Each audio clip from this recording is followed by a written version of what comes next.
احباب، روزہ کن صورتوں میں چھوڑنا جائز ہے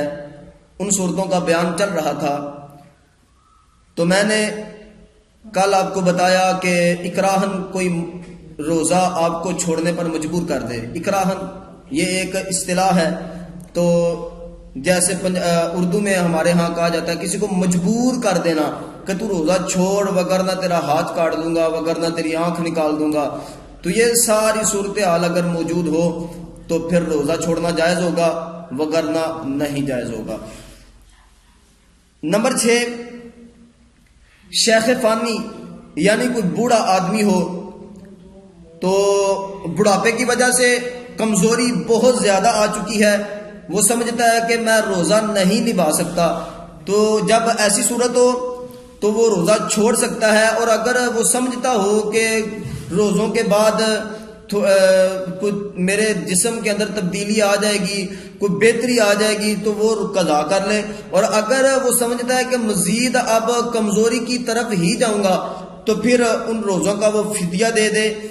اور فدیہ کی جو بھی صورت ہو وہ میں آپ کو بتا دوں گا کہ فدیہ کی کیا صورتحال ہوگی. فدیہ کی صورت یہ ہے کہ اس دور میں مفتی صاحب نے بتا دیا کہ تقریباً 100 روپیہ بنتا ہے ہر روز کا، کہ گندم کے اعتبار سے 100 روپیہ ہر روز کا آپ کسی کو دے دیں، یا 100 اکٹھا کر کے 30 روزوں کا 3000 کسی کو دے دیں. یا ایسے کریں کہ بہتر طریقہ یہ ہے فدیہ کا کہ آپ صبح بھی کسی روزہ دار کو، وہ غریب ہو اور روزہ دار ہو، تو آپ سمجھتے ہیں کہ یہ روزے کے حوالے سے اتنے زیادہ لوازمات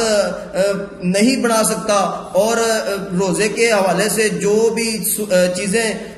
بندے کو حاصل ہونی چاہیے وہ ساری اس کے پاس موجود نہیں ہیں. تو جب آپ سمجھتے ہیں تو پھر آپ ایسے غریب بندے کو دن کو بھی بلا لیا کریں اور روزہ رکھوا دیں، اچھے طریقے سے پیٹ بھر کے وہ کھانا کھائے جیسے آپ خود روزہ رکھ رہے ہیں، اور اسی طرح اس کی افطاری کروا دیں، یا اس کے گھر سامان سحری اور افطاری کا بھیج دیں. جیسے بھی ممکن ہو آپ کریں، فدیہ ادا ہو جائے گا. اور اگر کوئی بندہ فوت ہو گیا رمضان شریف کے اندر، اس نے سمجھا کہ میرے 8-10 روزے 15 روزے چلے گئے اور فدیہ اس نے نہیں دیا، اور بعد میں بیماری اس قدر مزید بڑھ گئی کہ اب موت کے بالکل قریب ہے، تو اب وہ چاہے تو اپنے گھر والوں کو، اس کے لیے ضروری ہے کہ وہ اپنے مال سے وصیت کرے کہ میرے مال سے فدیہ ادا کیا جائے، اور اس کے مال سے اس کے ورثاء فدیہ ادا کریں. جتنے روزے چھوڑے ہیں ان روزوں کا فدیہ اس کے مال سے ادا کیا جائے گا. اور اسی طرح اگر روزوں کے بعد اس نے فدیہ ابھی بھی نہیں ادا کیا اور وہ چاہتا ہے کہ آخری وقت میں یار میرے اوپر یہ جو وزن ہے یہ ہلکا ہو جائے، تو وہ اپنے مال سے وصیت کر سکتا ہے. اور اگر اس نے اپنے مال سے وصیت نہیں کی، مرتے دم بھی وصیت نہیں کی، وہ مر گیا، تو اب اس کے ورثاء پر ضروری نہیں ہے کہ اس کے مال سے فدیہ ادا کریں. لیکن اگر اس کے ورثاء بیٹا یا بھائی وغیرہ چاہیں کہ میرے بھائی نے یا میرے باپ نے روزے چھوڑے تھے تو اس پر وزن ہے، ہو سکتا ہے قبر میں سوال ہو سکتا ہے حشر کے دن ان کی وجہ سے معاملات بگڑ جائیں، تو وہ اپنے والد یا بھائی کی طرف سے فدیہ ادا کر سکتا ہے. اسی طرح بندے کو مرنے کا خوف ہو، ہلاکت کا خوف ہو تو روزہ چھوڑنا جائز ہوگا. اور ایک وہ صورت ہے ہارڈ ورک، سخت کام. ایک بندہ سمجھتا ہے کہ اس کے پاس بالکل آسائش موجود نہیں ہے، بالکل مال بھی نہیں ہے، اور وہ محنت مزدوری کرنے والا بندہ ہے، اور وہ سمجھتا ہے کہ اگر میں یہ محنت مزدوری نہ کروں گا، سارا دن کام نہیں کروں گا تو میرا گزارا نہیں چل سکتا،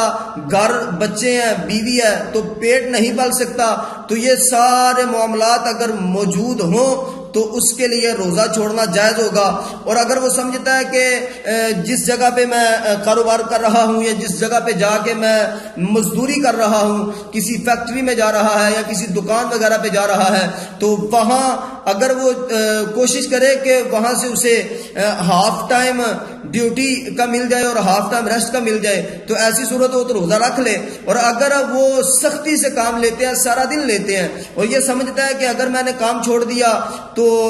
سارا مہینہ مشکل بلکہ گزارا ہی نہیں ہو سکے گا کیونکہ اس کے علاوہ کوئی اور میرے پاس چارہ نہیں ہے، تو جیسے بالکل لاچار جو بندہ ہو جس کے پاس کوئی چارہ نہ ہو تو وہ اب کام کی وجہ سے روزہ چھوڑ سکتا ہے، اور بعد میں سردیوں کے دنوں میں جب دن چھوٹے ہوں تو ان دنوں میں قضا کر لے. اسی طرح جہاد بھی ایک ایسا عمل ہے جس سے روزہ چھوڑنا جائز ہے کہ جنگ لگی ہوئی ہے تو جنگ کے دوران فوجی احباب جو ہوتے ہیں ان کے بارے میں آتا ہے کہ اگر وہ روزہ رکھ لیں تو ٹھیک ہے، اگر نہ رکھیں تو ان کی مرضی ہے، نہ رکھیں کوئی مسئلہ نہیں ہے، لیکن بعد میں اس کی قضا کریں گے. اور اسی طرح جیسے آج کل ہمارے بارڈر پہ مسئلہ ہے کہ فوجی کھڑے ہوتے ہیں، جنگ نہیں بھی چھڑی لیکن پھر بھی کوئی پتہ نہیں کسی وقت بھی جنگی معاملات بن سکتے ہیں، وہ شرارتیں کرتے ہیں انڈیا والے، اور ادھر سے ہمارے فوجی جو ہیں وہ سمجھتے ہیں اگر میں نے روزہ رکھ لیا تو جناب ڈیوٹی میں فرق آئے گا، اور اگر روزہ رکھ لیا تو ملک کی کوئی سرحد کے ختم ہو جانے کا اور چلے جانے کا خوف ہو، یا اس کے علاوہ اسے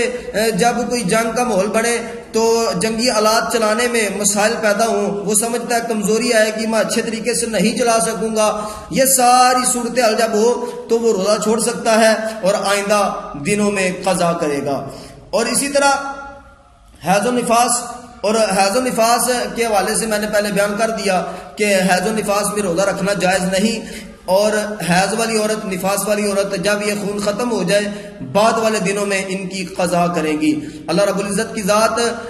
آپ کو اور مجھے عمل کرنے کی توفیق عطا فرمائے. اللہ رب العزت ہم سب کا حامی و ناصر ہو. ناظرین، یہ وہ چیزیں تھیں جن چیزوں میں روزہ چھوڑنا جائز ہے. اللہ رب العزت عمل کرنے کی توفیق عطا فرمائے. وآخر دعوانا ان الحمد للہ رب العالمین.